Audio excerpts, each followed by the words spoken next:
todos, sejam bem-vindos a mais um episódio do Café Ciência e Fé. Hoje vamos ter um programa ligeiramente diferente do habitual. Eu e o Bernardo fomos convidados pela Juventude Masculina de Chansat para dar uma palestra sobre a historicidade dos Evangelhos no Santuário de Chansat.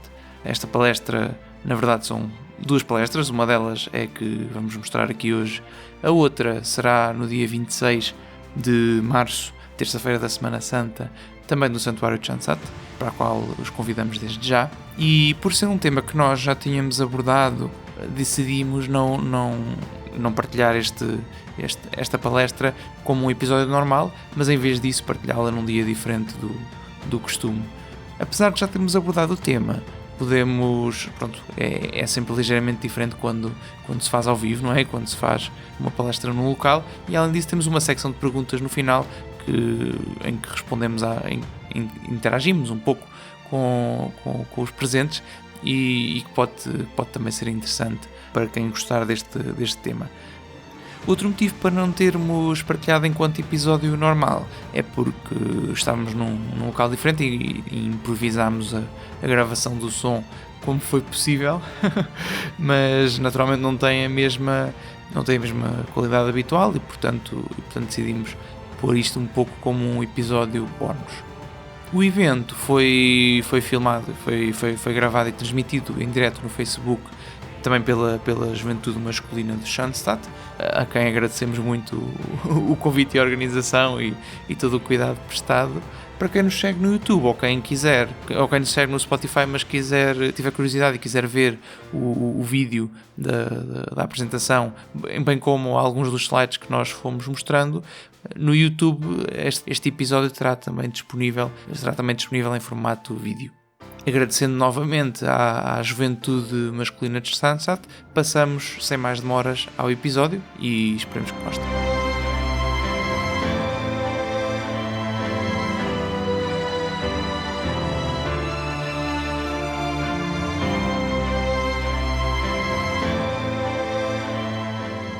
Bernardo nasceu em Lisboa em 1976, é casado e tem 2 filhos. É licenciado em Engenharia Eletrotécnica e Computadores pelo Instituto Técnico. Criou a empresa AgroSystems em 2001, que esteve em operação até 2019, a desenvolver software para centrais de segurança, tendo-a vendido a uma empresa multinacional, na qual hoje trabalha como gestor de produto. Bernardo escreveu também um livro sobre o milagre do sol em Fátima, que recomendo todos a comprarem e a ler, vale muito a pena. O Gonçalo Andrade nasceu em 1993, é de Salvaterra de Matos, onde cresceu. Estudou Engenharia Física Tecnológica no Técnico, tendo terminado em 2017 com a tese no ramo da Astrofísica. Após algum trabalho de investigação, entrou para o setor bancário como Data Scientist, onde trabalha para calcular o impacto das crises financeiras dos ativos do banco. Pronto, passo-vos a palavra e muito obrigado. Muito obrigado, nós. Obrigado por esta introdução. Nós íamos começar aqui Antes de mais, obrigado pelo convite aqui para estarmos aqui no Santuário de Chanstat. Nós queríamos começar por introduzir esta palestra, falando aqui um bocadinho neste projeto que começámos há coisa de um ano. Há um ano, sim. Eu e o Bernardo, nós conhecemos já há alguns anos, precisamente no técnico, no contexto neste tipo de interfaces entre a razão, a ciência e a fé. E na altura foi uma coisa bastante impactante, não só para nós, mas para outros que também faziam parte do grupo que estava connosco, alguns deles aqui muito ligados a Chansat também. E aqui há uns tempos nós fomos almoçar e pensámos, por que não fazermos alguma coisa em que possamos partilhar isto com mais pessoas? Então iniciámos este projeto, o Café Ciência e Fé, que é um podcast que está disponível em várias plataformas e em que falamos precisamente deste tipo de temas, como é que nós fundamentamos de forma racional e acessível ao maior número possível de pessoas a nossa fé, não é? Como é que fundamentamos isto para podermos levar aos outros. E pronto, foi com esta motivação que começámos este projeto e este tema em particular que vamos abordar hoje foi um dos primeiros que nós abordámos nos nossos episódios, precisamente também por altura da Páscoa, porque é uma altura em que tipicamente estes temas estão na berra e costumam sair reportagens sobre isto que não são muito favoráveis e muitas vezes não são fundamentadas sobre estes temas. E então fizemos uma série de episódios sobre isto e esta conferência aqui vai ser um bocadinho... tem um bocado por base o plano desses episódios que nós lançámos há cerca de um ano. Não sei se queres acrescentar. Sim, e claro, e a pergunta que está na cabeça de todos é o que é que dois engenheiros vêm para aqui falar sobre um tema de história do Novo Testamento e também de teologia, mas também é sabido de todos que a profissão de engenheiro é muito dada a que se fale de assuntos que não são da nossa área, não tem nada a ver, com o maior dos descaramentos, mas nós aproveitávamos este descaramento, que nos vão perdoar, para também lançar um desafio, porque o percurso que eu e o Gonçalo fizemos sobre este tema é um percurso que qualquer pessoa aqui pode fazer, através de leitura de bons livros, sobretudo. E nós tivemos pessoas mais velhas e mais experientes que nos indicaram o começo deste percurso de leitura, e por isso também gostávamos, no final desta sessão, se houvesse tempo e espaço, ou quem quiser depois aproximar-se da mesa, e fazer o percurso por si próprio, também indicar alguns dos livros que nos têm ajudado a fazer este percurso, porque nada disto é informação provavelmente secreta ou oculta. Há livros muito bons e é preciso saber que livros são esses e quem são os autores. Exato. Nós queríamos começar com uma perspectiva, e não se preocupem tanto com ler os slides, nós vamos ler o essencial do que vai estar na apresentação. Queríamos começar a partilhar convosco qual é o ponto de situação no mundo académico acerca dos textos do Novo Testamento. O que é que os historiadores do Novo Testamento, que não somos nós, o que é que os profissionais que escrevem os livros que nós aqui trouxemos, alguns dos livros que aqui trouxemos, o que é que eles pensam sobre os textos do Novo Testamento. E fizemos aqui um conjunto de graus, uma tabelinha para arrumar as ideias. No grau 1 estariam aqueles que achariam que o Novo Testamento são fantasias. Ou seja, seriam textos tão factuais e históricos como, por exemplo, os episódios da série Twilight Zone, para aqueles mais velhos que eram fãs desta série.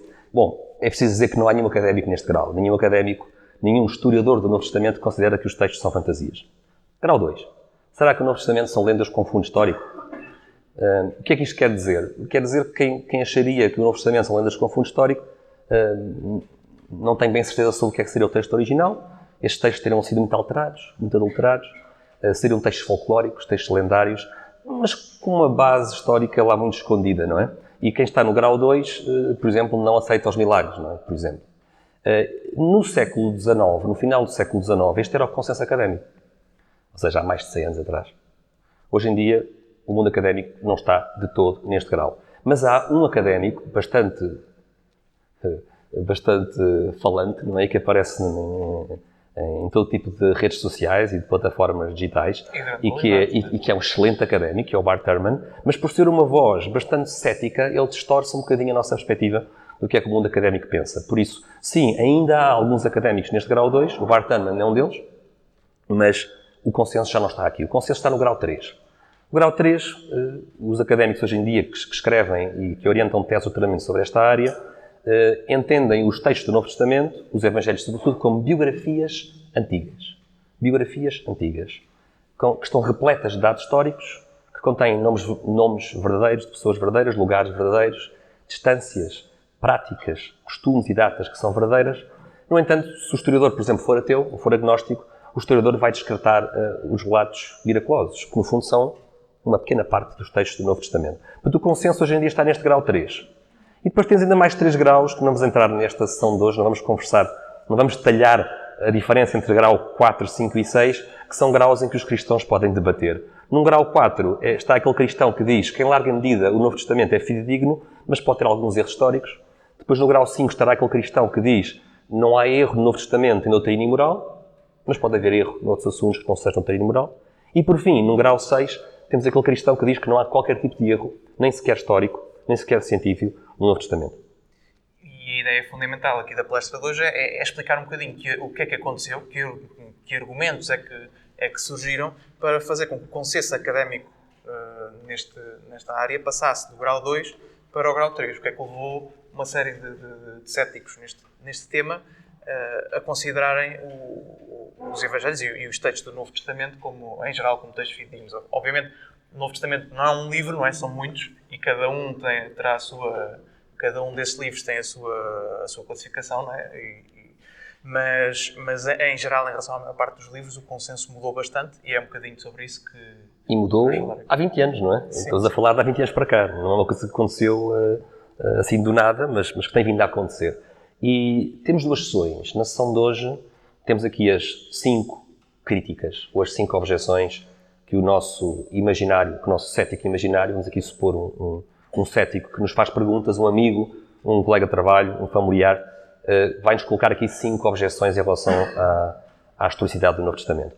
No dia 26, terça-feira, dia 26, em plena Semana Santa, na segunda parte nós vamos falar sobre a divindade de Jesus e sobre a ressurreição, mas hoje vamos nos focar aqui nestas 5 primeiras objeções. Então, partindo disto, assim, nestas duas partes, no fundo, a primeira é para dar os argumentos de porque é que os textos são considerados fiáveis, porque é que podemos ter confiança naquilo que lá vem escrito. A segunda parte é porque é que aquilo que lá está escrito fundamenta a nossa fé. Exatamente. São dois níveis diferentes e pronto, e estamos a distribuir isto desta forma.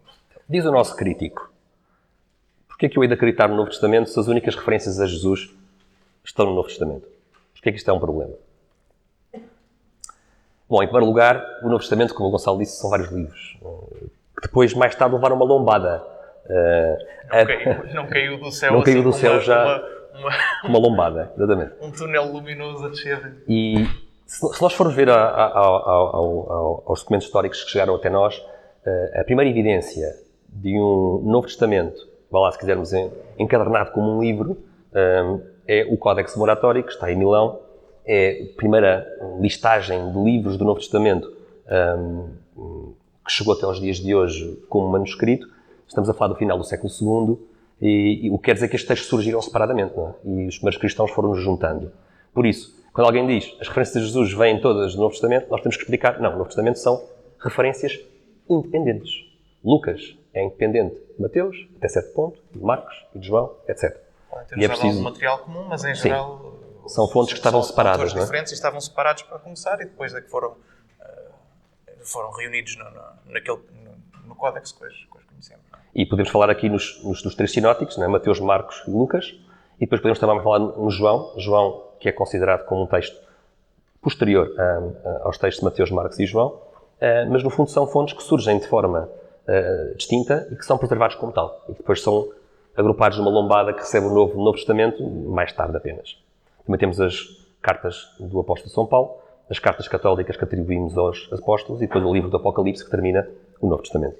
Pronto, isto é a primeira coisa que se pode dizer em relação a esta objeção de as únicas referências a Jesus vêm do Novo Testamento. A primeira coisa é dizer que, o Novo Testamento não é só uma fonte, na realidade são várias, mas depois, mesmo que considerássemos o Novo Testamento apenas como uma fonte, isto por simplesmente não é verdade. Não é verdade. Porque aparecem referências a Jesus em muitas outras fontes. Não é?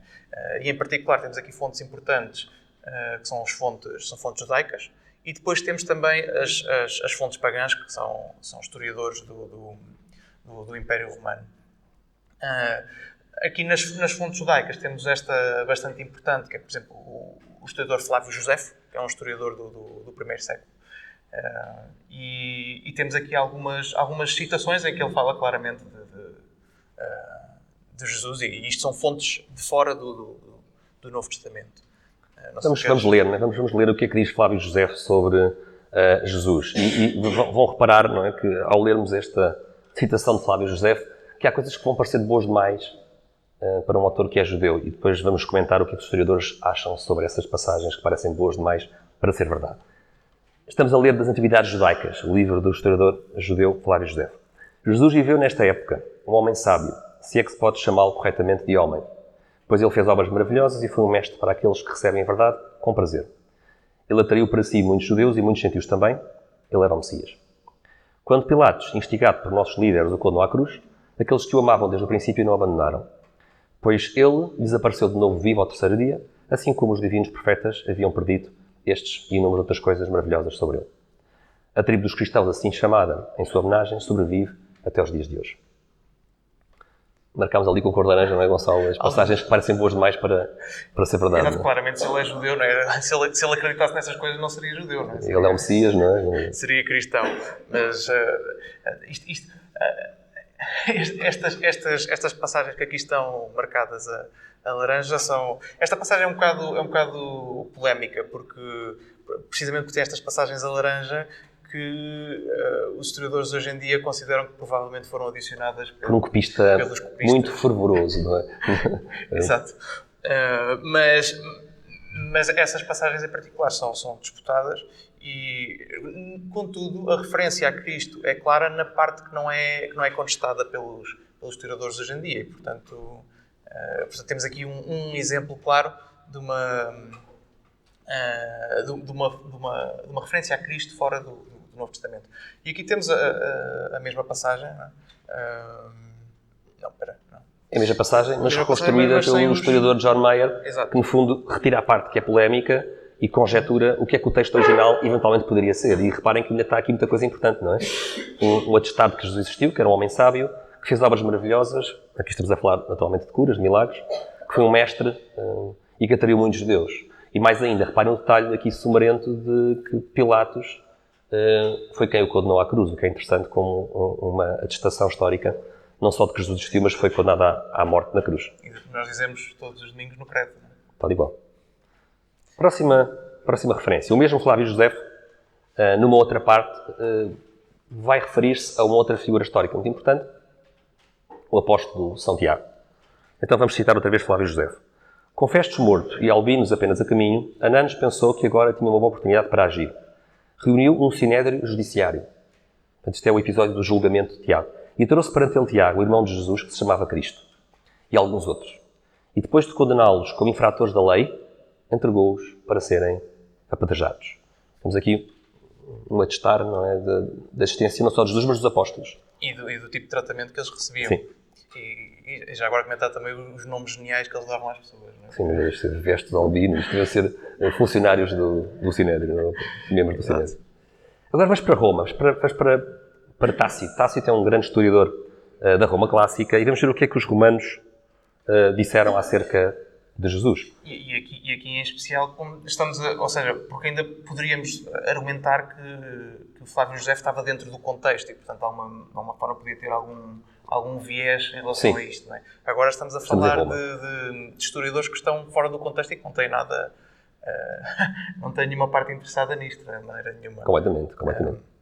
E no fundo aqui, o que é que diz o Tácito? O Tácito está... É a obra dele com os anais da capital, da cidade de Roma. É uma obra do começo do século II. E ele aqui está a relatar o episódio da perseguição aos cristãos na década de 60, quando se deu o incêndio de Roma. E no fundo está a falar sobre aquele simpático imperador que nós conhecemos pelo nome de Nero, que infligiu, diz ele, as mais requintadas torturas a uma classe odiada pelas suas abominações, chamada de cristãos pela população. Cristos, de quem o nome teve origem, sofreu a pena extrema durante o reinado de Tibério, na mão de um dos nossos procuradores, Pôncio Pilatos. Reparem, mais uma vez, não vou ler aqui a citação toda, não é? Mas a atestar-se a existência de cristãos em Roma, isto passa-se na década do incêndio, de 60, e a atestar que Jesus, o Cristo, existiu e que foi executado com pena de morte, não é? No reinado de Tibério, às mãos de Pôncio Pilatos. Outro historiador romano, Suetónio, quando ele fala no seu livro sobre a vida dos 12 Césares, no capítulo sobre Nero, o que é que ele diz? Bom, diz que durante o reinado de Nero muitos abusos foram punidos e reprimidos, etc. Comenta várias coisas sobre o que é que o Nero fez em relação aos banquetes públicos, etc. Mas depois tem aqui a parte que interessa, destacada aqui em negrito. A punição foi infligida aos cristãos, uma classe de homens dada a uma superstição nova e perniciosa, porque os cristãos eram aqueles estranhos que não eram politeístas, não é? Que se recusavam a adorar o imperador como Deus. Não eram judeus e não eram politeístas. Sim, não eram nem judeus nem politeístas. E aqui com uma crítica interessante que muitas vezes os romanos chamavam aos cristãos de ateus. Não é? Eram uma gente ateia, porque no fundo não praticavam a religião como toda a gente, que era ir aos vários templos que havia em Roma e que até criavam problemas na sociedade, não? Eram problemáticos. Portanto, mais uma referência à existência de cristãos em Roma, por historiadores romanos. Suetónio, agora na vida do imperador Cláudio, diz ele, visto que os judeus constantemente causavam distúrbios por instigação de Cresto, portanto, que é Cristo, não é? Ele expulsou-os de Roma. E uma outra carta muito importante, em que o Plínio Jovem, escreve uma carta a pedir conselhos ao seu mentor, ao imperador Trajano, traz uma série de detalhes bastante sumarentos em relação àquilo que era a prática dos primeiros cristãos. E vamos só ler a parte que é mais pertinente aqui para o nosso caso. A mensagem é grande, mas vale a pena. Sim, vale a pena. Eu não vou ler tudo.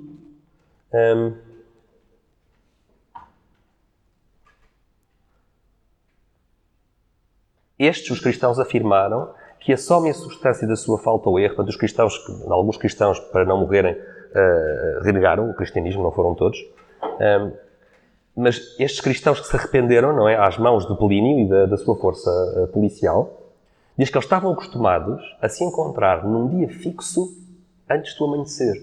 Nós sabemos que era o domingo, não é? E cantar responsivamente um hino a Cristo como a um Deus.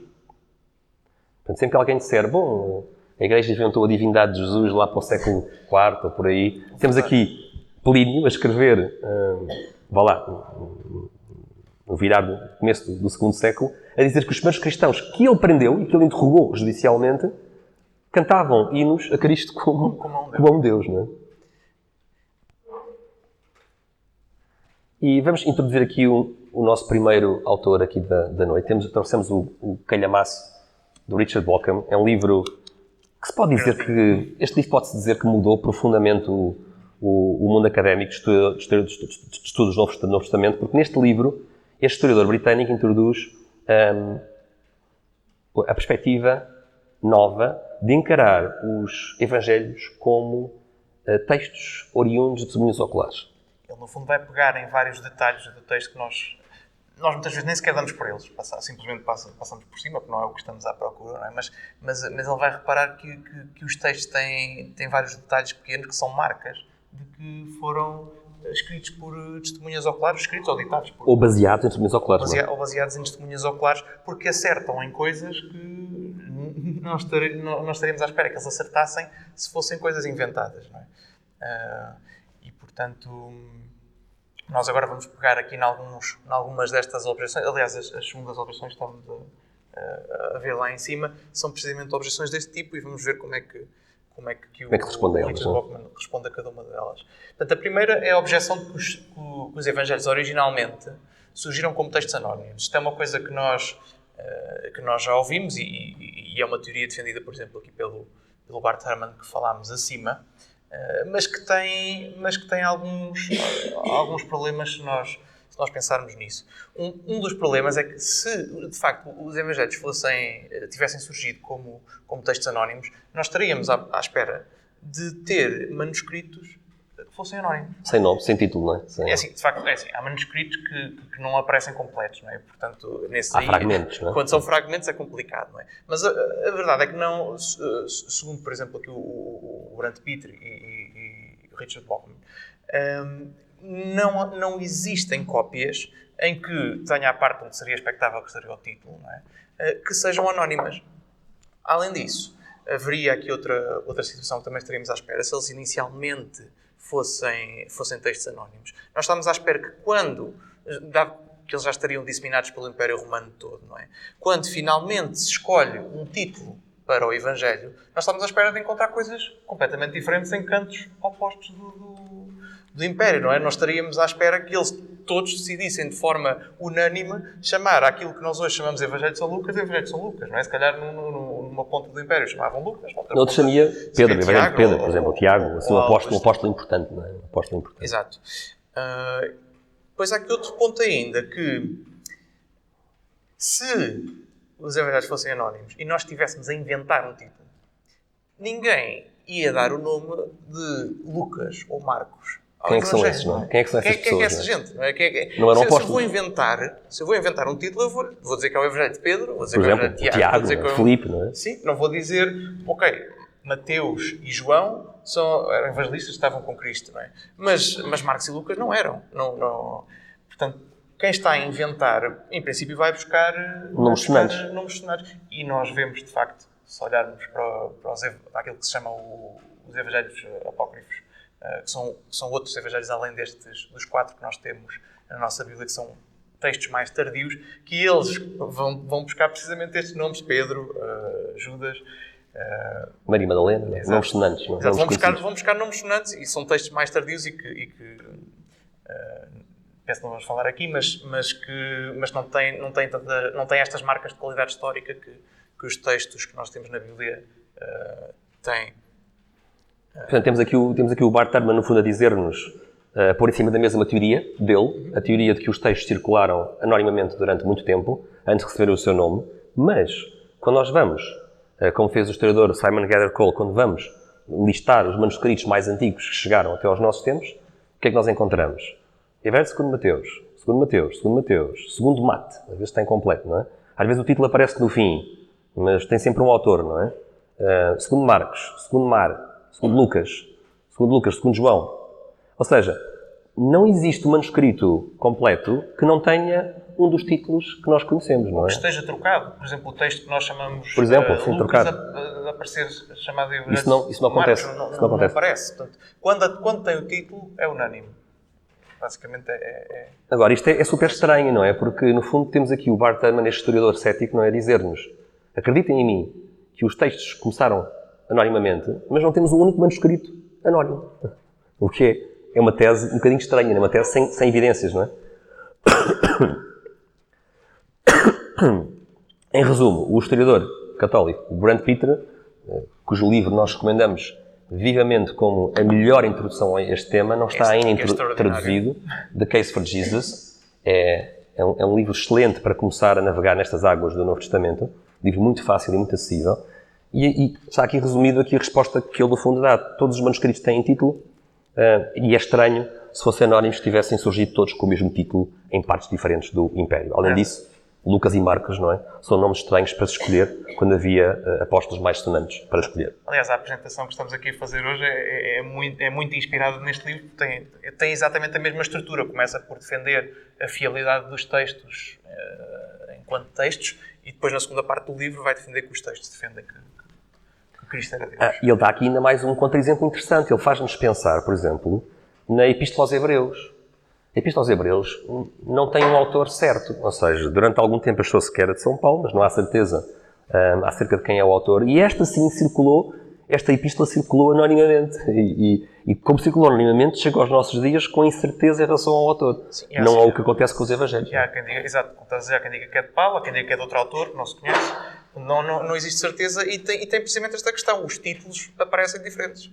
Não sabe. É um bom texto de controle para o que é que acontece quando inicialmente o texto é anónimo. A segunda objeção é esta. É dizer, quem escreveu os Evangelhos são pessoas que nós não conhecemos. Não são autores oficiais. Eles têm um nome, mas o nome não tem nada a ver com a fonte desse Evangelho.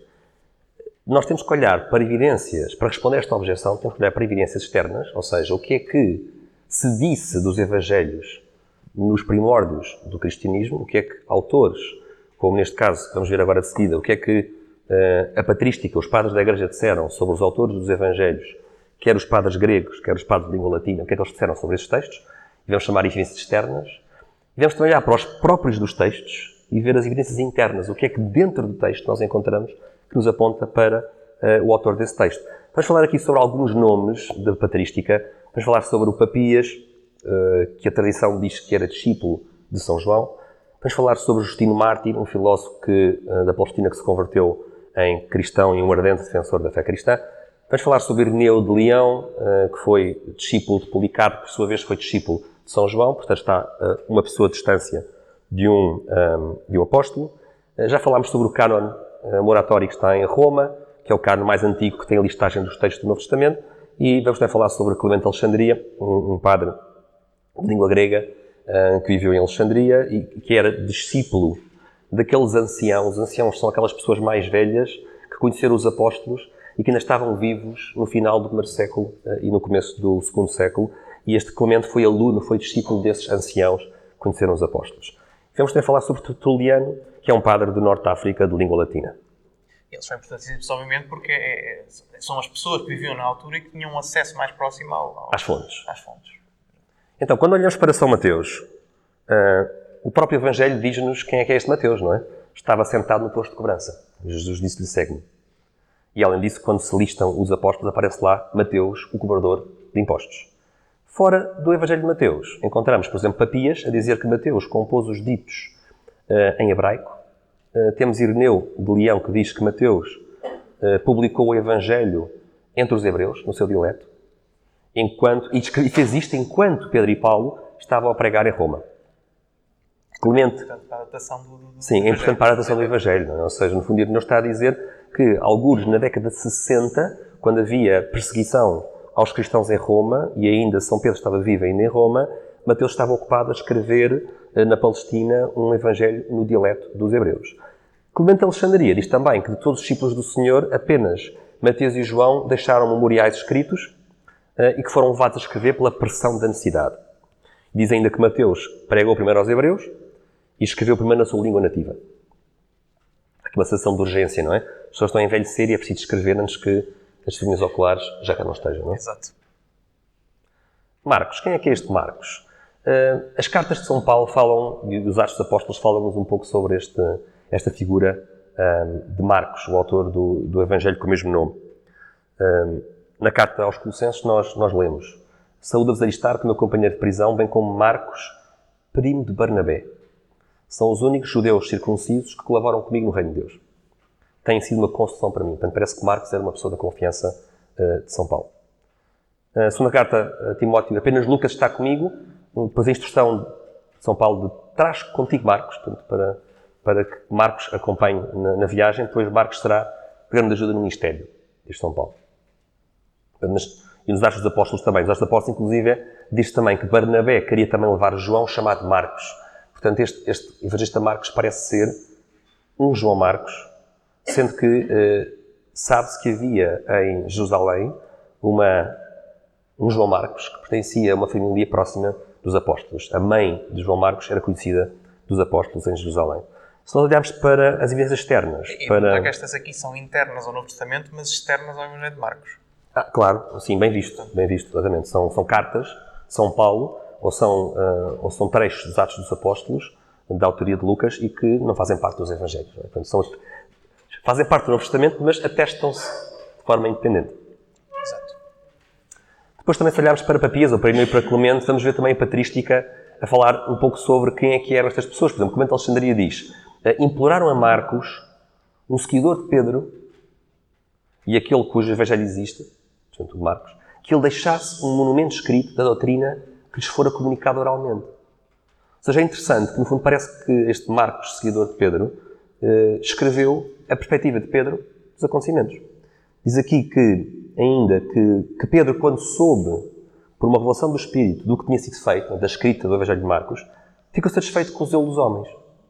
E, portanto, esta obra, o Evangelho de Marcos, não é, obteve a sanção da autoridade de Pedro com o propósito de ser usado nas igrejas.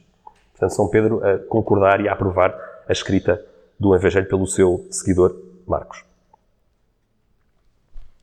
Lucas. Nós também temos, logo no começo do Evangelho, uma introdução do próprio autor, não há melhor do que isto, não é? Que é uma característica, não é, Gonçalo, das biografias antigas. O Brand Peter fala muito nisso. Que... As biografias antigas têm uma série de características e esta, de facto, é uma delas. Outra é, por exemplo, a estrutura. Como é que partes da vida da pessoa em questão é que aborda. Mas sim. E aqui Lucas começa o Evangelho a dizer: visto que muitos empreenderam compor uma narração dos factos que entre nós se consumaram, resolvi eu também, depois de tudo ter investigado cuidadosamente desde a origem. Assim, temos aqui um Lucas que está a dizer, não é, que foi muito cuidadoso ao investigar estes factos antes de os escrever, não é? Expô-los a tipo escrito e pela sua ordem, caríssimo Teófilo, a fim de reconheceres a solidez da doutrina em que foste instruído. E depois vemos também que é o mesmo autor que escreve os Atos dos Apóstolos, porque a certa altura, logo no começo dos Atos dos Apóstolos, não é, entra logo com esta frase: no meu primeiro livro, ó Teófilo, portanto dirigido ao mesmo Teófilo, narrei as obras e ensinamentos de Jesus desde o princípio, até o dia em que, depois de ter dado pelo Espírito Santo as suas instruções aos apóstolos, foi arrebatado ao céu. Portanto, vemos que o autor dos Atos é o mesmo autor de Lucas, é o mesmo Lucas, e que está a escrever para este Teófilo. Mais uma vez, do lado externo, se nós vamos ver a patrística, o Orígenes ou o São Jerónimo, nós temos aqui mais detalhes. Por exemplo, São Jerónimo é muito detalhado e diz que Lucas era um médico de Antioquia, que é uma cidade na Terra Santa. O médico de Antioquia naturalmente saberia escrever. É uma pessoa letrada e mais do que letrada, fazia parte da camada superior da sociedade letrada da época. Não era inexperiente na língua grega. Porquê é que isto é importante? Porque os evangelhos, com exceção talvez de Mateus, que a tradição diz que teve uma primeira versão hebraica, os evangelhos chegaram até nós em grego. E cá está a explicação. Temos um autor, neste caso Lucas, que diz que São Jerónimo não era inexperiente na língua grega. Adepto do apóstolo Paulo, companheiro de Paulo em todas as suas jornadas, diz Jerónimo que Lucas escreveu o Evangelho, a respeito do qual o mesmo Paulo diz: enviamos com ele um irmão cujo louvor no Evangelho está entre todas as igrejas. Lucas, o médico amado, vos saúda. Lucas está comigo. Portanto, este médico de Antioquia era um companheiro de viagem de São Paulo. Portanto, reparem como identificamos com alguma facilidade quem são os autores destes textos. E depois, finalmente, temos o Evangelho de São João. E aqui, em termos de evidência interna, se pensarmos já mais junto ao final deste Evangelho, temos esta passagem espetacular em que São João diz: este é o discípulo que dá testemunho destas coisas e que as escreveu. E nós bem sabemos que o seu testemunho é verdadeiro. Ele está a referir-se a ele, que foi quem escreveu. Há ainda muitas outras coisas que Jesus fez. Se elas fossem escritas uma por uma, eu penso que o mundo não teria espaço para os livros que se deveriam escrever. Já agora, esta passagem também é interessante porque há pessoas que dizem que só o que está na Bíblia é que conta, e aqui diz claramente que Jesus fez muitas coisas que não poderiam ser escritas na Bíblia. Não é? Quer dizer que há uma tradição oral que não foi escrita. Há uma tradição oral que os apóstolos receberam e que não foi escrita. E como católicos nós acreditamos que a Igreja manteve essa tradição oral e transmitiu-a como tradição ao longo dos séculos, não é? E que não está escrito na Bíblia, mas que a Igreja sempre ensinou e da qual a Igreja ensina a sua doutrina. Aliás, uma parte importante dessa tradição é o que nós temos aqui do lado direito, não é? Aquilo que os padres da Igreja disseram acerca por exemplo, deste texto e como é que se interpreta. E aqui, à semelhança dos outros, temos também os padres da Igreja a dizer que este Evangelho foi escrito depois de João, o discípulo do Senhor, que também se reclinou no seu colo, tem identificado claramente, publicou o seu Evangelho enquanto estava em Éfeso, na Ásia. Este é Santo Irineu, também aqui um dos padres mais antigos. É interessante também nós termos a noção de que, quando se diz que São João está a inventar coisas ou ter uma escrita muito teológica, o facto de ele ter uma escrita muito teológica não quer dizer que ele esteja a inventar coisas. E, por exemplo, aqui como de Alexandria diz que o apóstolo João foi solicitado e deu no seu Evangelho um relato do período que tinha sido omitido pelos primeiros evangelistas. Portanto, reparem, João, como o mais novo dos 12, teve a oportunidade de ver uma vida longa e de ver, muito bem, os 3 evangelistas que escreveram antes de mim não contaram tudo. Há coisas que estão omitidas que eu, João, vi.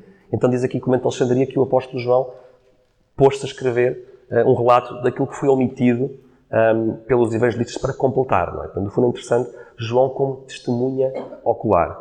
E a pergunta se há historiadores contemporâneos do Novo Testamento que defendem que João era testemunha ocular, completamente. Temos aqui o livro da historiadora Lydia McCrew, por exemplo. Não é este livro, por acaso ela tem um livro especificamente sobre São João, chamado The Eye of the Beholder, mas ela tem escrito livros muito interessantes a explicar que, por exemplo, João ilumina detalhes históricos dos 3 evangelhos sinóticos anteriores. E tem alguns detalhes, mas vamos ver lá mais à frente, que mostram claramente isto. Falámos aqui um bocadinho sobre o Codex Moratori, que é aquele documento da segunda metade do século II que tem a listagem de todos os textos do Novo Testamento. Este documento chega-nos pela cópia de um monge que copiou este documento por volta do século VIII, mas aqui encontramos também, não é, o que é que está dito acerca de João, não é? João era um dos discípulos que foi incentivado a escrever, e até tem aqui uma história que eu achei bastante interessante, não é? Que nós gostamos de partilhar convosco.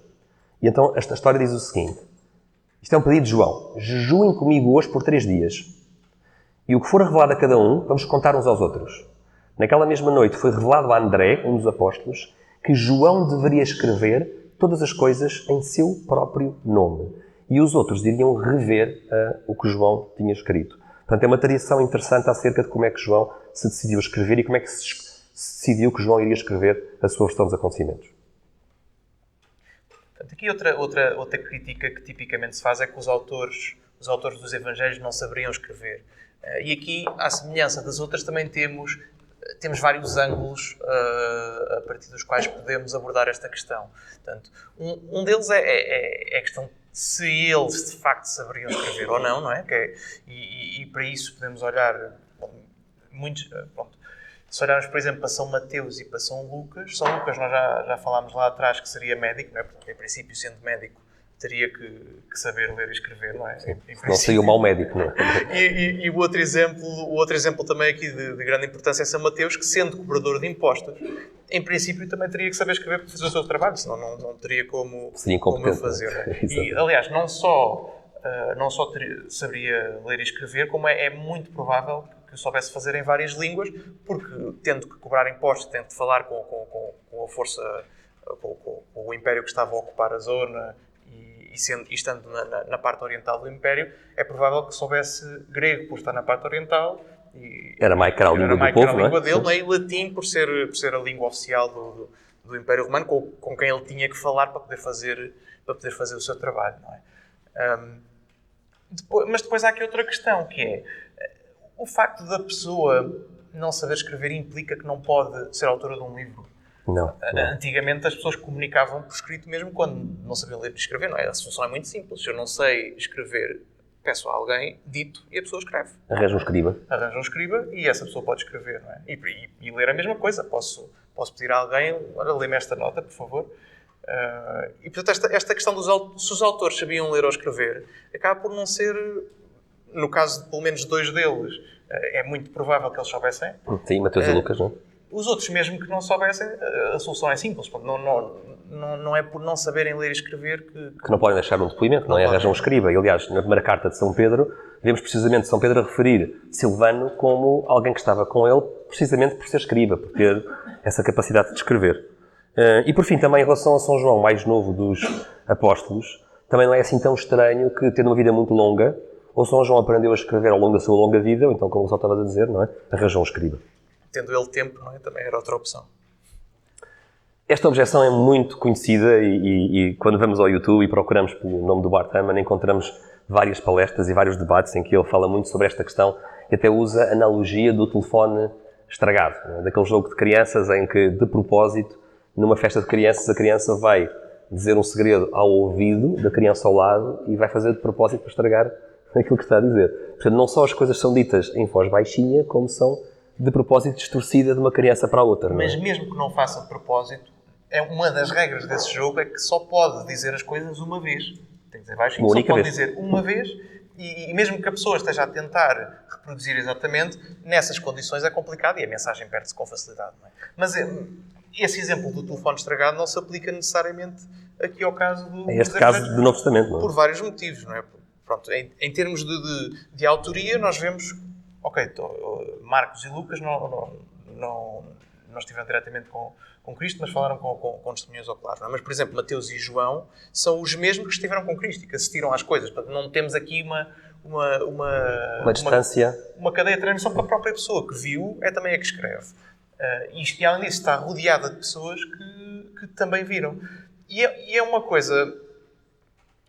É uma coisa diferente, eu só poder dizer as coisas uma vez e a pessoa que me ouve só pode ouvir uma vez e tem que repetir, de termos um conjunto de alunos que segue um professor, que ouve uma mensagem, que a estuda, alguns deles sabem escrever, por exemplo, Mateus, e portanto podem tomar notas. Isto é completamente diferente para a cadeia de transmissão do que uma coisa que só se pode dizer uma vez e basicamente está dependente dessa cadeia simples, não é? E para vermos a diferença... Eu tenho a certeza que qualquer uma das pessoas que aqui está, apesar de ter aprendido o alfabeto há imenso tempo, sabe dizer de cor pela ordem que aprendeu na primária, não é? Portanto, uma coisa que é aprendida e repetida durante bastante tempo, não é? Fica presa na cabeça das pessoas. Fica a tabuada é um bom exemplo também. De uma forma que no jogo do telefone estragado não fica, não é? Portanto... Esta ideia de que eles foram... foi uma cadeia de transmissão infiável e com vários problemas, não se aplica aqui neste contexto, em que temos uns alunos que seguem um professor e que tomam notas. Portanto, temos aqui, no fundo, 4 respostas académicas, se quisermos, não é? Esta objeção da deturpação dos textos. A primeira é que há uma abundância gigantesca de textos, ou seja, eu consigo, melhor do que qualquer outro texto da antiguidade, reconstruir o texto grego do Novo Testamento, porque há uma quantidade incrível, como vamos ver, de manuscritos, de grande qualidade. Essa também é outra questão. É um ponto importante. Depois, o outro argumento é que a Boa Nova espalha-se muito depressa. Como nós vimos no ano 60, Jesus morre na década de 30, na década de 60 já há um monte de cristãos em Roma. Portanto, isto espalha-se muito depressa. Ora, se a Boa Nova se espalha muito depressa, reparem que isto não é compatível com distorção dessa mesma Boa Nova. Não é fácil. Porque se eu tenho um conjunto de pessoas que cada vez mais receberam a Boa Nova de Jesus por todos os cantos do Império, se eu a seguir quiser distorcê-la, eu vou chocar com aqueles que já ouviram a Boa Nova. Ou seja, quando eu começo a espalhar a Boa Nova, isto cria aqui um mecanismo de autocontrole e de preservação dessa própria Boa Nova, não é? E como é que ela é coerente entre uma ponta e outra do Exatamente. Império, não é? E depois também vamos falar um bocadinho sobre isso. Há também a questão da tradição oral, ou seja, de que os judeus tinham a prática de memorização de longos trechos, não é? E hoje em dia podemos talvez encontrar isso em comunidades mais tradicionais, judaicas, esta tradição de memorizar a Torá, de decorá-la, era perfeitamente comum para quem sabia ler na altura de Jesus. Nós hoje com os telemóveis temos memória de peixe, mas Sim, antigamente verdade, as pessoas decoravam coisas muito melhor do que... Quantidades enormes de informação. Então, para termos um bocadinho o contexto da quantidade e qualidade de manuscritos do Novo Testamento, vamos ver o que é que hoje em dia os historiadores têm quando olham para outras obras clássicas. Homero, por exemplo, a Ilíada de Homero, que é um texto que data do século IX ao século VIII a.C. Hoje em dia temos imensos manuscritos da Ilíada. Temos 1500 papiros, mais ou menos, quase 200 pergaminhos. Mas reparem que estes documentos, o mais antigo manuscrito completo da Ilíada é do século V. Ou seja, há aqui um marco de muitos séculos entre a escrita da Ilíada e o manuscrito mais antigo. Não é? E, no entanto, a pessoa quando olha para o texto da Ilíada não... Quer dizer, o profissional pode duvidar se o texto que lá está não foi adulterado, não é? Mas reparem que isto é o padrão dos grandes textos da antiguidade. Tragédias de Sófocles, 200 manuscritos. O mais antigo é do século X. Há uns fragmentos do século III a.C. Estamos a falar, às vezes, de 1400 anos de diferença entre o momento em que eles foram escritos e o manuscrito mais antigo que chega aos dias de hoje e que podemos ler e podemos estudar. História de Heródoto, 100 manuscritos. O mais antigo é do século X. Portanto, mais aqui, outra vez, um intervalo de 1400 anos. E temos aqui várias tabelas, não vamos agora massacrar-vos com isso, mas para vermos que há, em relação aos textos clássicos, gregos e romanos, temos um conjunto pequeno, como vamos ver, de manuscritos comparado com o Novo Testamento, e com uma diferença enorme de séculos entre a altura em que foram escritos e o manuscrito mais antigo que chegou até hoje. Sim, e aqui um bocadinho para esquematizar esta situação aqui, não é? Porque como é que a informação do que é que Cristo disse e fez chega até nós? Nós temos aqui duas cadeias de transmissão que temos que analisar. A primeira foi aquela que vimos até este slide aqui, não é? Que é a parte como é que a informação vai desde o evento, Cristo, o que é que ele disse, o que é que ele fez, até os Evangelhos e os outros textos do Novo Testamento serem escritos. Não é? E depois há a questão de como é que eu sei que o texto que eu tenho hoje na Bíblia é igual ou o mais parecido possível com o texto que foi escrito originalmente. E esta parte que estamos a ver agora fala dessa cadeia de transmissão. O que é que nós queremos aqui? Nós queremos que quando nós olhamos para a edição dos textos do Novo Testamento que nós vemos hoje em dia, que as palavras que lá estão, pelo menos no original grego, não é? Em português obviamente não é o caso, mas que as palavras que lá estão sejam o mais iguais possível com as palavras que os próprios evangelistas e que São Paulo escreveram na altura e esta parte da apresentação dirige-se precisamente a essa parte da cadeia de transmissão. Agora reparem aqui as estatísticas, não é? Nós vimos o que é que nós tínhamos para a Ilíada. Na Ilíada tínhamos 1500 papiros, 200 pergaminhos. E a Ilíada é o melhor desses todos, não é? Sim, é o melhor desses todos. O Novo Testamento nós temos cerca de 5500 manuscritos gregos. 5500. E temos também outras línguas. Ou seja, além dos manuscritos que chegaram até nós na língua grega original, temos ainda manuscritos em latim, em copta, em siríaco e noutras línguas mais obscuras, árabe, eslavónico, mas isto continuam a ser manuscritos muito valiosos, porque são muito antigos, não é? Ou seja, traduções do grego para outras línguas da região.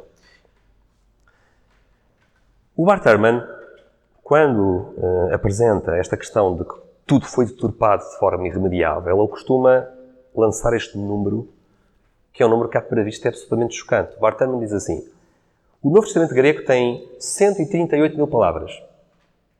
E, no entanto, quando pegamos os manuscritos e começamos a comparar as diferenças entre eles, nós temos entre 200 a 400 mil variantes. Ou seja, se eu listar as diferenças dos manuscritos, a lista tem entre 200 e 400 mil variantes. Ele costuma dizer, para grande efeito na audiência, ele costuma dizer: há mais variantes do que palavras. Não é? E ele diz isto para quê? Para que um público não especialista fique chocado, não é? E conclua: está tudo perdido. Não é? Tudo perdido. Se há mais variantes do que palavras, boa viagem, vamos embora à nossa vida, não é? Isto não há nada a fazer, não é? Isto é completamente perdido. Mas aqui tem que se ver o que é uma variante, não é? Porque uma variante pode ser, por exemplo, em português uma variante podia ser nós esquecermos de pôr a cedilha no C. Isso é uma variante. Isso é uma variante. Ou um acento ao contrário, ou uma coisa desse estilo. Portanto, há equivalentes a essas coisas no grego original. E tudo isso conta como variante. Como variante. Nós listamos aqui várias coisas que os académicos consideram variantes para esta estimativa. Em 2019, o número de variantes estava em 1 milhão. E o que é que são variantes? Como dizias, Gonçalo, erros ortográficos, não é? Que não indica necessariamente incompetência, porque não havia uma ortografia uniforme, não é? Às vezes havia simplesmente variantes ortográficas da mesma palavra. Depois há erros que são óbvios. O copista pode estar cansado e, ao copiar, comete um erro que é óbvio, mas consegue-se perceber que ele trocou a palavra. Por exemplo, senhor, a palavra Kyrios aparece muitas vezes, não é? Se calhar confundiu com outra palavra, a palavra Kai, por exemplo. Ou o nome João pode aparecer Ioannes com 2 N's ou com um N. Quer dizer, isto é uma variante, não é? Mas não muda nada. Muda rigorosamente nada. E assim, há uma série de variantes que são totalmente inconsequentes. Há quem até troque, por exemplo, ele por Jesus. Para quê? Os copistas medievais, não todos, não é? Mas alguns, se calhar, não estavam muito preocupados com a precisão, letra por letra, e queriam tornar os textos fáceis de ler em contexto litúrgico ou em contexto devocional. Então, quando o copista está a fazer uma cópia para ele próprio, até para o seu uso pessoal, não é? O copista não está a pensar que daqui a X séculos isto vai ser usado para investigação histórica, não é? Ele, se calhar, quando copia, troca ele por Jesus, porque dá mais jeito, não é? Isto conta como variante, não é? E, no entanto, sabe-se que ele é Jesus. E é uma das coisas boas de termos tantos manuscritos tão antigos, é que dá para conhecer o texto original com um grau de certeza que não seria possível por causa destas coisas. E agora reparem, ainda há mais do que isto. É que há variantes muito antigas, que aparecem em manuscritos muito antigos, e há variantes que aparecem em manuscritos do século XI, XII, XIII. Portanto, também é preciso distinguir o que é uma variante viável de uma variante não viável. O que é que isto quer dizer? Na gíria técnica, uma variante não viável é porque é tardia. Se aparece uma variante num manuscrito do século XIII ou XIV, não é viável porquê? Porque há textos melhores, mais antigos, que são mais fiáveis e, portanto, não precisamos preocupar-nos com essa variante que aparece tardiamente. Então, quando nós descontamos isto, quando vamos à procura de variantes que realmente fazem diferença no texto e que são viáveis, são antigas, passamos de 500 mil de variantes para 4 mil, que já é um número completamente diferente do ponto de vista de variantes. O que é que os historiadores fazem, com base nesses manuscritos todos, 5 mil manuscritos?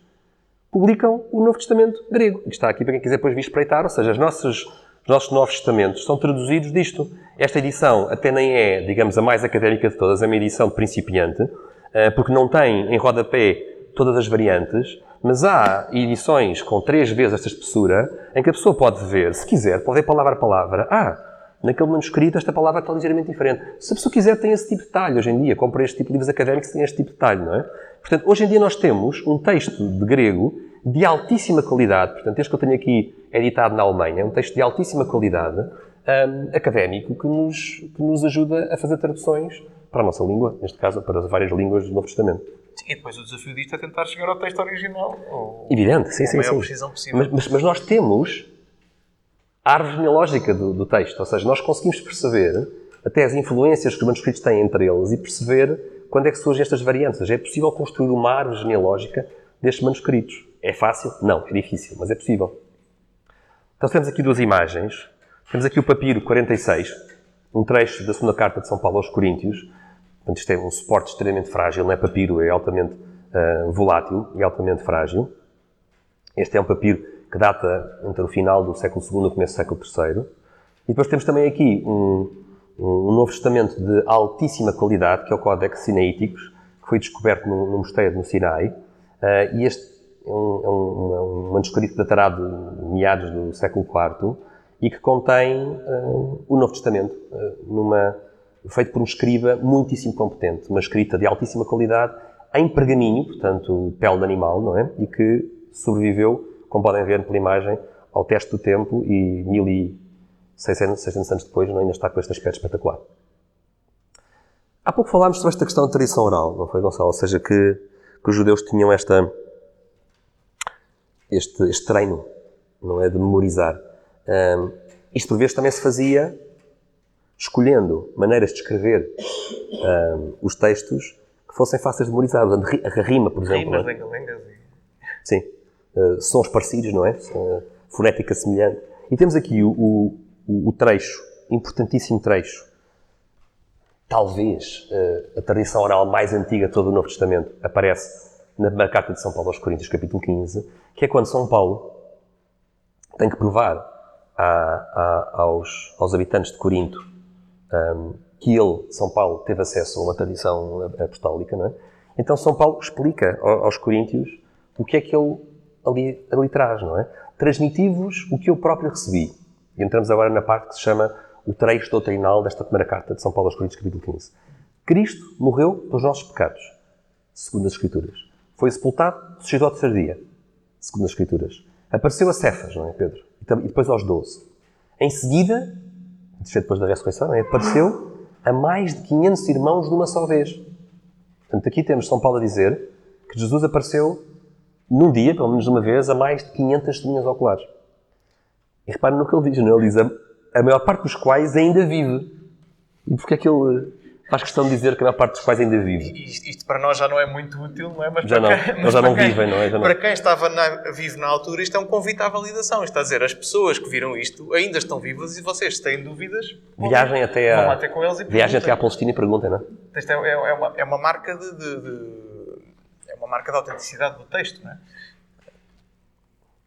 é? Quando nós olhamos para a estrutura, não vamos maçar-vos aqui com o grego, mas para verem um bocadinho o que nós estamos a querer dizer do ponto de vista da repetição e da rima e do padrão rítmico, o que os historiadores identificaram ao olhar para o texto grego é que isto que acabámos de ler, o trecho doutrinal, tem uma estrutura encadeada. É um bocadinho como fazem os poetas, não é? Quando escrevem estrofes ou quando escrevem sonetos. Existe uma estrutura do tipo A, B, C, C, B, A, ou seja, com uma simetria em torno do centro, e com palavras que soam parecidas. É peitaofte.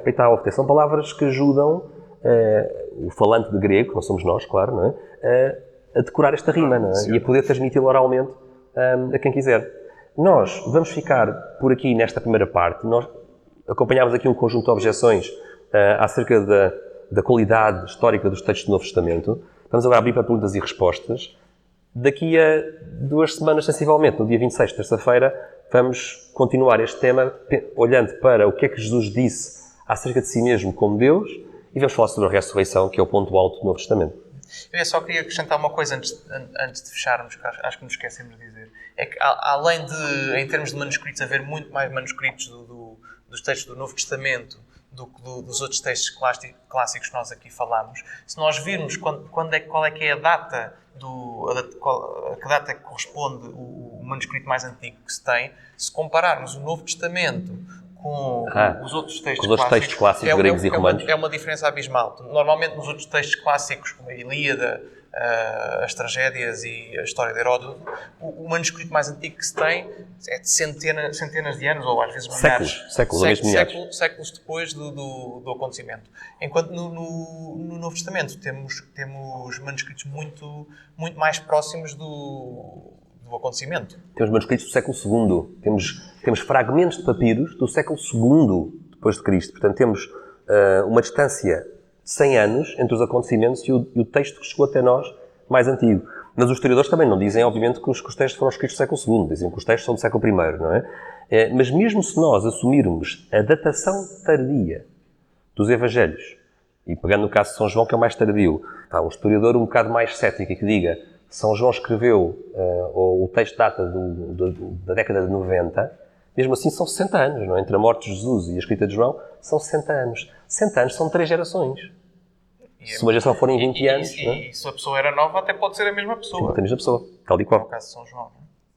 Dito isto, e apesar de a opinião comum datar os evangelhos como posteriores ao ano 70, como vamos ver na próxima sessão. Isto tem a ver com a queda do Templo de Jerusalém. A maior parte dos historiadores coloca os evangelhos, os 3 sinóticos, depois do ano 70 e colocam João no final do primeiro século. Apesar disto ser o consenso, nós quisemos também partilhar convosco o facto de que, ainda no ano passado, saiu um livro de um outro académico, Jonathan Bernier, Rethinking the Dates of the New Testament, em que ele apresenta The Evidence for Early Composition, ou seja, uma obra académica que tem 2 anos, em que ele defende que os 4 evangelhos, até este São João, são anteriores ao ano 70. Portanto, o debate académico não está encerrado em relação à datação. E o Brad Pitt, ali naquele livro que nós falámos, fala um bocadinho disto também, mas é um bocado mais...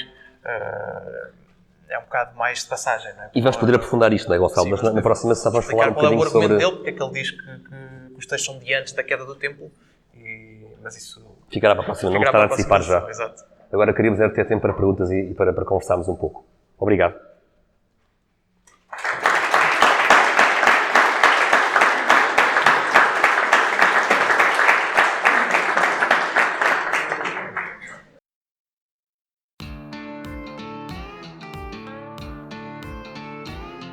Estás farto de podcasts chatos e que te adormecem? Então prepara-te, porque estamos a preparar a melhor mistura de ciência e fé. Subscreve agora e deixa para trás os teus problemas de café. E não se esqueçam de pôr gosto e partilhar.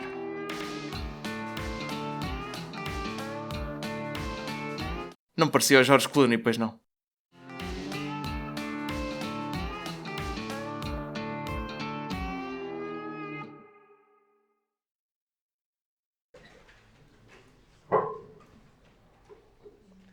A primeira pergunta é sempre complicada. Não, boa. Está aí. Existe o mesmo tipo de escrutínio ou debate histórico que existe em relação ao Antigo Testamento? A pergunta é, qual é o debate histórico que há em relação ao Antigo Testamento? Bom, é tão ativo como o debate em torno do Novo Testamento. Ou seja, também existe uma comunidade académica a debater a historicidade do Antigo Testamento. É preciso ver que no Antigo Testamento há livros que não são escritos com objetivo histórico. O livro dos Salmos não é um livro com objetivo histórico, para dar um exemplo mais óbvio. Não é? É poesia, não é? Mas é um debate que está bastante vivo. Há 2 campos. Há o campo minimalista, dos historiadores que dizem que o Antigo Testamento tem uma base histórica muitíssimo remota e que os textos são muito posteriores àquilo que se poderia pensar lendo-os à letra, não é? Esses são chamados minimalistas. E depois há os historiadores maximalistas, que pelo contrário acham que o Antigo Testamento tem raízes históricas muito profundas e que há livros do Antigo Testamento que se podem usar como referências históricas seguras. É um tema gigântico que nós ainda não estudamos em condições, por isso ainda não... e certamente é algo que também é livre a livre, ou seja, não é... Sim, é livre a livre, sim. Não há o mesmo grau de certeza para os livros todos. Sim. A arqueologia, é importante dizer isto, a arqueologia também transformou profundamente, não só o Novo Testamento, não é? Porque no século XX descobriram-se locais do Novo Testamento que estavam soterrados há séculos, mas também no Antigo Testamento. A arqueologia não para, na Península do Sinai, na Palestina, e a arqueologia tem revolucionado um bom bocado, o estudo do Antigo Testamento. O facto de, por exemplo, ter aparecido uma estela nos anos 90, acho eu, que diz David, não é? A atestar a existência da figura histórica do rei David, mudou o contexto académico profundamente. Isto aconteceu nos anos 90, nos anos 80. Portanto, são áreas que estão vivas, com teses de doutoramento, com investigadores a trabalhar nestes temas. E o tempo tem sido bom para nós, tem sido interessante para quem acredita na Bíblia. Sim. Não, e mesmo assim há uma coisa que é muito importante dizer, é quanto mais antiga a coisa é, mais difícil é ter a certeza de que... Do que é que está a dizer, ter claro. Argumentos históricos para aquilo que lá aconteceu, não é? A informação vai-se perdendo, os manuscritos compõem-se, não é? Sim, é extremamente difícil. Este é um trabalho, é uma carreira difícil. Isso é normal. É uma carreira muito exigente para quem quiser segui-la, mas divertida. Exato. Também. Imaginamos que seja muito divertida. Obrigado pela pergunta. Obrigado. Há muitos textos antigos e históricos que já há muito tempo que as pessoas não põem propriamente em causa que, como até estava a mencionar, que não são propriamente questionados de forma tão radical se são verdadeiros ou não. Aqui, obviamente, como está em questão coisas de fé e etc., é normal ser mais questionado. A minha pergunta é se há alguma argumentação, há algum estudo feito relativamente a qual é que seria o interesse por detrás de fazer uma coisa tão coesa e tão textos vindos de tantos sítios tão parecidos, tão iguais, e juntar e resolver não sei quantos séculos, qual é que seria o interesse de pessoas juntarem-se para fazer isso? O que é que eles ganhavam na altura de transmitir um texto como sempre não era? Não, a pergunta é ótima. No fundo, a pergunta é se o Novo Testamento resultou de conspiração, o que é que eles ganharam com isso? O que é que ganharam com isso? Qual foi a vantagem? Gonçalo, queres tu pegar essa? Foram perseguidos, odiados pelas suas comunidades originais. Atirados às feras, não é? Torturados, crucificados, mortos cruelmente. Sim. Portanto, em termos de... considerados loucos. Em termos mundanos não ganharam muito, não é? Mas qual é a motivação? Eu juntaria mais uma coisa. Portanto, não faz com qualquer sentido um judeu inventar uma história destas. Primeiro porque os judeus não acreditavam na ressurreição dos mortos. Portanto, vir dizer que um Messias morreu como um escravo já era mau, não é? Antes do fim dos tempos. Não? Sim, antes do fim dos tempos. Os saduceus nem acreditavam na ressurreição, mas os fariseus acreditavam que no final dos tempos havia a ressurreição dos mortos. Ser um judeu do primeiro século e andar pelas ruas a dizer o meu Messias foi morto como um escravo e ressuscitou na semana passada, não é? É completamente surreal para um judeu do primeiro século, porque a ressurreição é no fim dos tempos para quem acreditava na ressurreição. Agora, repara que de repente tu não adoras o imperador, mas também não és judeu. Portanto, os judeus acham que tu és um idólatra porque estás a dizer que um homem era Deus. É Deus, não é? Portanto, os judeus vão andar atrás de ti e os romanos vão andar atrás de ti porque tu não queres adorar o imperador. Certo. Portanto vais-te isolar de toda a gente. Sim. E não há um motivo... Eu não consigo pensar num motivo mundano que leve uma pessoa a inventar uma coisa destas, a não ser eu vi isto, acredito mesmo que isto aconteceu e estou disposto a dar a vida por isto que aconteceu, não é? Porque, há uma coisa que às vezes se diz que em relação ao martírio, que o martírio não mostra que a mensagem é verdadeira, mas mostra que a honestidade era honesta, de quem sofre o martírio, não é? Porque, em princípio... Tem muito a perder. Ninguém vai dar a vida por uma mentira que inventou. E mesmo que uma pessoa fosse capaz de fazer isso, a quantidade de pessoas que fizeram isto não é coerente, não é? Havia muitas que... Eu ainda juntaria mais uma coisa. De uma perspectiva puramente histórica, os historiadores utilizam o chamado critério do embaraço. Quando o historiador quer defender que um texto é autêntico, usa vários critérios. A atestação múltipla é um deles, não é? Se a história é contada por Mateus, por Marcos e por Lucas, por exemplo, como acontece muitas vezes, isso é o critério da atestação múltipla. Mas há um critério importante que é pertinente para esta pergunta, que é o critério do embaraço.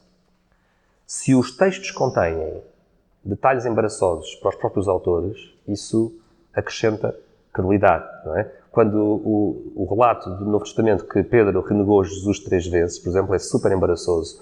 O relato de que todos os discípulos adormeceram no Jardim das Oliveiras é super embaraçoso. O relato de que Jesus estava sozinho, exceto a sua mãe e São João, todos os outros fugiram a 7 pés, é super embaraçoso. Quando ele ressuscitou tiveram dúvidas, não é? Sim, que tiveram todos dúvidas, que Tomé duvidou, ou seja, o Novo Testamento está repleto de coisas vergonhosas, não é? Para esses supostos inventores da história, não é? Isto é o critério do embaraço, e a história usa-se muito isto. Não só no Novo Testamento, os historiadores utilizam o critério do embaraço quando encontram uma fonte histórica qualquer antiga que faz o autor do texto ficar em má luz, em má figura, isso é um bom sinal de que a história não foi inventada, porque se a pessoa inventa, normalmente inventa para benefício próprio, não é? Não inventa para aparecer com o mal da fita, não é? Ótima pergunta, obrigado. Só a resposta de Josué, só aos judeus, à expectativa que os judeus tinham. Existem, ou seja, eu lembrei-me logo que Natanael diz que vê Jesus, quando basta depender dos pais de Figueira, diz que tu és aquele que os profetas anunciaram. E depois também o Yosef também falou sobre a contida da profecia do profeta. Havia de haver algum nexo entre o que os judeus diziam e o que Jesus veio a ser, não é? Excelente ponto. A pergunta, no fundo, é qual é que é a ligação entre o que os profetas anunciaram e aquilo que Jesus fez? E aquele livro é extraordinário sobre isso do Brando Peters. Sim. Este livro, voltamos a fazer publicidade a ele. Ele tem especificamente... Nós não ganhamos nenhuma comissão. Não, nada. Ele especificamente tem uma secção em que ele fala sobre como Jesus cumpriu as profecias. Ele até conta a história desta maneira. Ele diz, eu dou vários semestres sobre o Novo Testamento aos meus alunos e quando eu recebo uma turma nova, diz ele, uma fornada nova de alunos, eu pergunto-lhes... E todos os alunos, portanto, estão a estudar teologia, naturalmente já entram naquelas aulas com conhecimento bastante simpático do Novo Testamento. Ele pergunta, alguém aqui na sala sabe porque é que se diz que Jesus cumpriu as Escrituras? Podem dar um exemplo de uma Escritura que Jesus cumpriu? E a sala costuma ficar assim um bocado calada, não é? Como nós todos ficamos, não é? Eu também, quando li o livro, também não fazia ideia que profecia que Jesus cumpriu. Não vamos estragar o tema, porque na segunda parte, daqui a 15 dias, vamos falar especificamente sobre as profecias que Jesus cumpriu. E essa pergunta é muito boa, porque o que levou tanta gente a renegar o judaísmo e a meter-se em apuros com a autoridade romana foi porque o que eles viram era tão claramente o cumprimento das Escrituras que eles tiveram que se converter à mensagem de Jesus. Portanto, a pergunta é muito pertinente, a ligação dos profetas a Jesus, mas vamos pedir para aguardarmos aqui para a segunda parte, para podermos ir ao detalhe e ver vários exemplos desse cumprimento das Escrituras. É muito importante esse ponto. Obrigado pela pergunta. Até que ponto é que no encontro dos documentos, as lutas de Qumran, vieram introduzir algum ruído do que seria até os anos 60? Excelente, excelente. A pergunta é muito boa. Está relacionada. Está muito relacionada com isto. Nós por acaso, escolhemos não mostrar slides sobre esse tema para não ficar muito longo, mas foi uma bomba atómica, no bom sentido. Ou seja, na década de 40, um conjunto de pastores descobriram umas grutas perto do Mar Morto com umas ânforas. E lá dentro havia textos muito antigos de uma comunidade que deve ter florescido no século antes do nascimento de Jesus. Uma comunidade judaica, não é uma comunidade cristã, uma comunidade judaica. Os historiadores, desde então, vivem fascinados com este tesouro destes manuscritos do Mar Morto, que tem uma edição crítica que acho que surgiu nos anos 60, ou mais alguma coisa desse género, mas continua a haver teses sobre estes manuscritos, é um tema que continua muito em cima da mesa.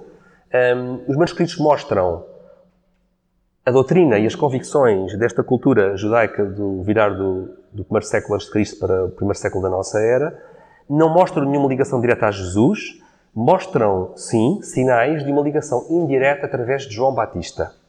Ou seja, há semelhanças muito interessantes entre o que João Batista veio ensinar como precursor de Jesus e as crenças da comunidade de Qumran do Mar Morto, dos autores deste texto do Mar Morto. Por isso, alguns historiadores, não todos, mas alguns historiadores, estão convencidos que esses textos são uma janela para a comunidade na qual João Batista se formou como jovem adulto antes da sua pregação pública. Sendo que o que é interessante aqui, não é? É a continuidade. João Batista pode ser a continuidade entre uma tradição judaica e Jesus.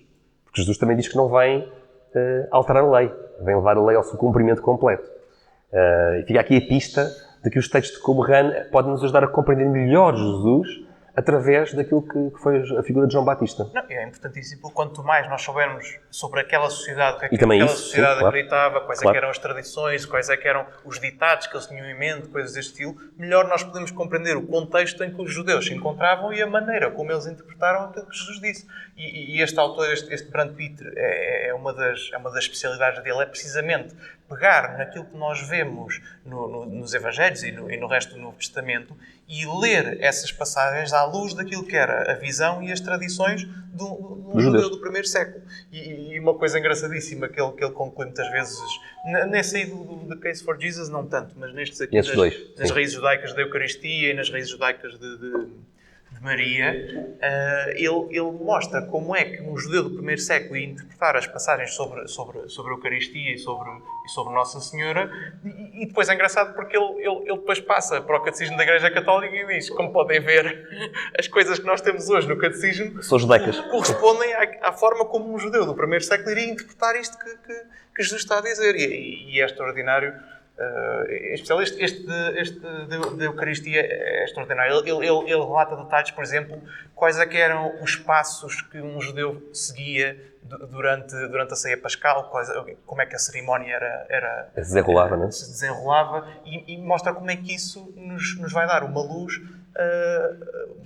para interpretarmos a paixão e a morte de Cristo e a Eucaristia também. Nós falámos sobre o Brand Peter, que este livro não está traduzido, mas há 2 livros dele que estão traduzidos a português, sim. Jesus e as Raízes Judaicas da Eucaristia, que era o que o Gonçalo estava agora a referir, e Jesus e as Raízes Judaicas de Nossa Senhora. Estes 2 livros são muito acessíveis e são da pessoa ficar de boca aberta porque mostram como a nossa religião tem raízes judaicas muito profundas e nós não as conhecíamos. E também é muito útil no diálogo com os protestantes, porque mostra como importantes partes da doutrina católica, por terem raízes judaicas tão profundas, são históricas. Não são coisas que os católicos inventaram, não é? São coisas históricas que vêm desde o tempo de Jesus. Sim, no fundo há uma continuidade entre o judaísmo, não é? e o cristianismo. Sim, entre a antiga aliança e a nova aliança. Em vez de se ver como uma quebra, os primeiros cristãos viram-se como simplesmente o continuar daquilo que é uma nova aliança. As tradições judaicas. Simplesmente há uma nova aliança, agora através de Cristo. Qual a relação com os essénios? Os essénios seriam a tal comunidade que viveria em Qumran. Havia, na verdade, tanto quanto eu me lembro, havia duas comunidades de essénios. Havia uma neste lugar remoto do Mar Morto, no meio do deserto, que viviam isolados da sociedade e com uma vida muito frugal, mas também havia essénios em Jerusalém. Portanto, a teoria seria que João Batista eventualmente pertenceria a essa comunidade de essénios. Portanto, haveria os saduceus e os fariseus que estavam na sociedade e haveria os essénios que estavam um bocado à parte da sociedade, embora tivessem também uma pequena comunidade em Jerusalém. Portanto, o que acreditam os historiadores é que os essénios seriam os tais autores dos manuscritos do Mar Morto nesta povoação de Qumran, nas margens do Mar Morto. E é verdade ter havido uma comunidade que nasceu do imperador Ashoka, da Índia, que tenha uma missão o quê? De um dos 12 que teria ido para a Índia. É essa a tradição? Não. Então não sei qual é. Eu sei que há uma tradição que diz que um dos 12 foi para a Ásia. Tomé. Acho que é a tradição de Tomé. Sim, talvez, porque a Soca é depois de Tomé. E quando a Soca aceita o cristianismo, terá aí, de facto, depois Jesus, tipo de relações com os missionários da Soca. É muito possível, porque há várias tradições que dizem para onde é que os 12 foram, não é? Mas em Cristo já teria... Mas isso já foi nos primeiros séculos depois de Cristo, já não seria no começo.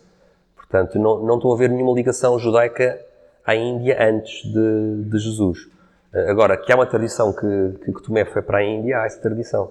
E que vale o que vale, não é? São tradições muito antigas, mas... vestígios disso. Interessante. Mas nós não estamos de todo essa... Aí, exato. Remetemos ao silêncio. Para não dizer a geneira, estamos fora de pé. Obrigado. Lembrei-me só por causa de Tomé. Tenho ideia dos evangelhos apócrifos. Evangelhos de Tomé, não sei, também. Mas vamos perguntar qual é que é o critério que se usa na igreja, para recorrer a estes 4 evangelhos e não é isso, é razões teológicas, A pergunta é ótima. A pergunta é qual é o critério que foi usado no passado para selecionar os textos para o Novo Testamento e deixar de fora os chamados textos apócrifos, não é? Qual foi o método? Gonçalo, tu há bocadinho tocaste um bocadinho nisso também, não é? Em uma palavra é porque são os melhores. Sim. Mas, agora, porque é que eles são os melhores é que é a parte que é interessante discutir. E estas várias objeções que nós fomos analisando aqui, basicamente, se nós olhando para os evangelhos, para os evangelhos canónicos, aqueles que temos na Bíblia, nós podemos responder a estas objeções da maneira que fizemos aqui. Quando olhamos para os apócrifos, isso já não se faz dessa forma e a qualidade histórica desses textos é bastante inferior à dos textos canónicos. Por exemplo, um tema que nós não falámos aqui, acho que vamos falar na próxima parte, é a questão dos nomes, não é? Vamos falar sobre os nomes, sim. Os nomes que aparecem, sabe-se, através de estudos que foram feitos em placas de túmulos e censos e coisas desse tipo. E cerâmica, não é? Quais é que eram os nomes que os judeus do primeiro século tinham naquela região? E esses nomes batem certo com aquilo que nós vemos nos evangelhos canónicos. Se olharmos para os evangelhos apócrifos, isso já não se verifica, por exemplo. É um dos exemplos, mas iremos... Sim, podemos, por exemplo, também dar o exemplo. Eu já não me recordo se Tomé... já não me recordo se Tomé faz, eu acho que não estou a dizer nenhuma asneira, estou a falar de memória, eu acho que Tomé faz parte do conjunto de Nag Hammadi, que são uns textos que foram descobertos no Egito. E, portanto, seriam de uma comunidade gnóstica do terceiro século, com muita generosidade, do segundo século depois de Cristo. E esta comunidade é uma comunidade de língua grega. E os nomes que aparecem nestes evangelhos gnósticos, como o de Tomé, são nomes completamente alexandrinos, nomes completamente egípcios, se quisermos. Nomes que os gregos do Egito utilizavam naquela altura. Já para não falar nas ideias, não é? Ou seja, nomes que os gnósticos do norte da África, do Egito, utilizavam naquela época. Que são nomes que se utilizavam naquela cultura grega daquela região. E isso mostra que os textos não vêm da Palestina. E depois também fica um bocadinho mais complicado, porque alguns dos nomes têm até uma função esotérica. Por exemplo, quando se fala no Éon de Barbelo, não é? Que é uma palavra que aparece... de Judas, então aquilo é completamente esotérico, não é? O Éon de Barbelo parece que os nomes vêm de outra galáxia, ou seja, nem os nomes dos locais, nem os nomes próprios, nem os nomes das cidades, nem... parece que quem está a escrever ou não vem da Palestina, ou não esteve lá, ou está a escrever num outro contexto e com outro propósito. E esse é o critério. Também vale a pena dizer que a patrística, os padres da Igreja, logo no começo, quando estão a comentar, acho que é o caso de Santo Irineu... Portanto, aqui os mesmos que estão a dar credibilidade a estes textos... Dizem mal desses. Quando falam desses... Dizem, no fundo, esses textos são inventados, são fantasias, tratam-nos muito mal mesmo. Tratam-nos como textos com mesmo má qualidade. E os historiadores hoje em dia não discordam. Os historiadores não discordam. Os textos não têm qualidade e são quase sempre datados, pelo menos, no final do segundo século depois de Cristo. Alguns até do século IV. Sim. Há aqui mais uma série de detalhes, mas acho que... Sim, é um tema gigantesco. Esse tema é um tema gigantesco. Só falar disto na próxima, se calhar. Sim, não convém estar a dizer tudo já. Obrigado pela pergunta. Mas obrigado. Eu tenho uma pergunta. Em João 8, o episódio que Jesus diz para quem nunca pecou atire a primeira pedra, vemos que há vários manuscritos antigos que não aparecem nesse texto. Porquê é que a Igreja insiste em manter? Excelente pergunta. Há algumas passagens, essa é uma das mais importantes, a passagem da mulher adúltera, que não aparece nos manuscritos mais antigos. Aparece em vários manuscritos, mas não nos mais antigos. E mais uma vez, se formos aqui, até podemos ver aqui no instantinho, no Novo Testamento grego, vamos à passagem e vamos ver precisamente em rodapé em que manuscritos é que ela aparece. Bom, a patrística, não de forma uniforme, mas de forma maioritária, considerou a frase como genuína. Ponto importante. A tradição da Igreja considerou que essa frase tinha caráter histórico. O que eu vou dizer agora é um puro cenário hipotético. Isto aqui estamos no campo das hipóteses. Não é de estranhar que nos primeiros 2 séculos de cristianismo, quando ainda havia tradições orais a circular, não sob forma escrita, que uma testemunha oral com autoridade pudesse ter dito: esta história aconteceu. E em alguns manuscritos essa história tenha sido vertida e depois seguiu o seu caminho genealógico, não é? Através dos tempos, não é? E veio parar aos manuscritos que têm essa passagem. Mas é verdade que há manuscritos muito antigos e muito respeitáveis que não têm essa frase. Portanto, a sugestão que nós fazemos é de cautela. É, por um lado, nós não podemos dizer a frase é inventada. Eu recomendo que não pensemos isso, porque a frase até é usada na missa, não é? É uma estupidez nós achamos que a frase é inventada. Por outro lado, eu acho que o que é justo dizer é que há uma tradição antiga que considera a frase como uma frase importante e genuína. Agora, que ela tem uma história de manuscritos conturbada, tem. Há manuscritos em que ela está e outros em que ela não está. A pergunta é muito boa. Isto acontece com mais de 3 ou 4 passagens menos importantes. Eu acho que essa é capaz de ser das mais importantes ou das mais conhecidas em que acontece isso. A outra muito conhecida é o fim de Marcos. O fim de Marcos também é uma passagem que aparece em alguns manuscritos e não aparece noutros.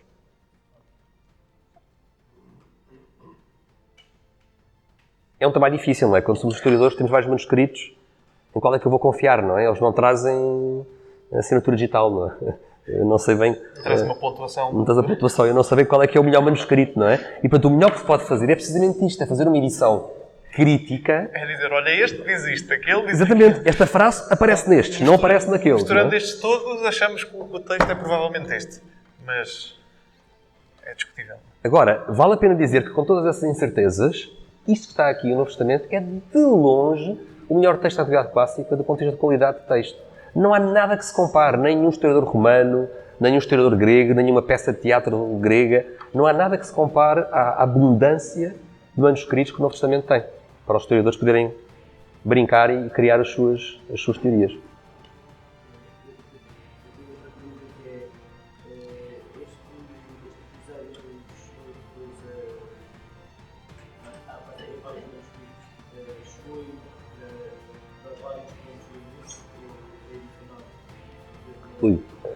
Isso agora já não sei. Eu estou-me a recordar vagamente que se consegue traçar o caminho dessa passagem, mas já não me recordo se é uma tradição que vem bizantina, se ela é latina, agora já não me recordo dos detalhes. Mas é o tipo de coisas que se pode procurar, não é muito complicado chegar à resposta a essa pergunta. Eu é que não me lembro.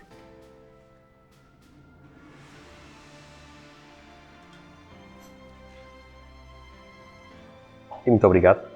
Os livros estão aqui à disposição, quem quiser vir depois também aqui ver as sugestões de leitura, elas estão aqui. E resta-nos agradecer. Há mais alguma dúvida? Não, está tudo. Muito obrigado e boa noite. Foi um gosto. Obrigado.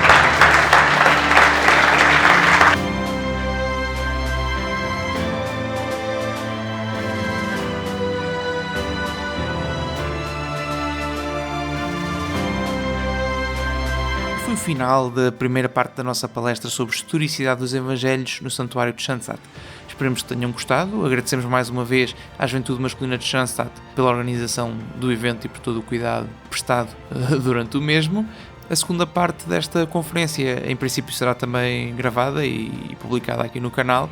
Agradecemos também a colaboração prestada, mais uma vez, pelos jovens de Schanstatt neste sentido. Relembro que se a relação da fé com a ciência é um tema que vos interessa, então não se esqueçam de subscrever, por gosto e partilhar, porque tudo isto são formas de nos ajudarem a continuar e a divulgar este podcast. O Café Ciência e Fé volta em breve com novos temas, sempre a mostrar a harmonia entre a fé e a razão. Até lá, fiquem bem.